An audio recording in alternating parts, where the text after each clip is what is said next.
নমস্কার বন্ধুরা, আমি সুস্মিতা। আমি আজকে নিয়ে এলাম তোমাদের জন্য মোমোর রেসিপি। তো কালকে আমার বন্ধুরা এসেছিলো, তাই আমি এবং আমার বন্ধুরা সবাই মিলে মোমো বানিয়েছিলাম। তার যে স্যুপটা বানিয়েছিলাম সেটারই আজকে রেসিপি তোমাদের সাথে শেয়ার করব।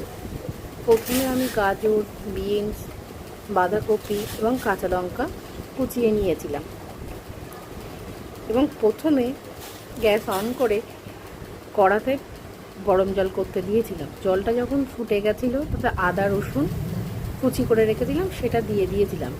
আর একটু ফুটে গেলে দিলাম চিকেনগুলো যখন 40% কুক হয়ে গেল তখন আমি ওটার মধ্যে গাজর, বিনস, কাঁচা লঙ্কা, বাঁধাকপি সবগুলোই দিয়ে দিলাম। দিয়ে কিছুক্ষণ ওয়েট করে যেটা যখন টকবক করে ফুটতে লাগলো, বেশ 80% সিদ্ধ হয়ে গেল, তখন আমি ওপর থেকে একটু ডিম ফাটিয়ে রেখেছিলাম সেটাই দিয়ে দিলাম। সেটাও বেশ ওর সঙ্গে মিক্স করে নিলাম। তারপরে সেটাকে কিছুক্ষণ ফুটতে দিলাম। যখন আমাদের ওর ডিমটাও বেশ ফুটে মোটামুটি রেডি হয়ে গেছে, তখন আমি একটুতে মশলা অ্যাড করেছি। মশলার মধ্যে ছিল গোলমরিচ, বিট নুন এবং প্লেন নুন।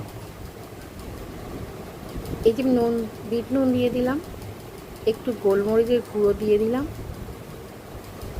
সব শেষে আমি কর্নফ্লাওয়ার জলটা স্যুপের মধ্যে অ্যাড করেছিলাম। দেন আমার স্যুপ রেডি।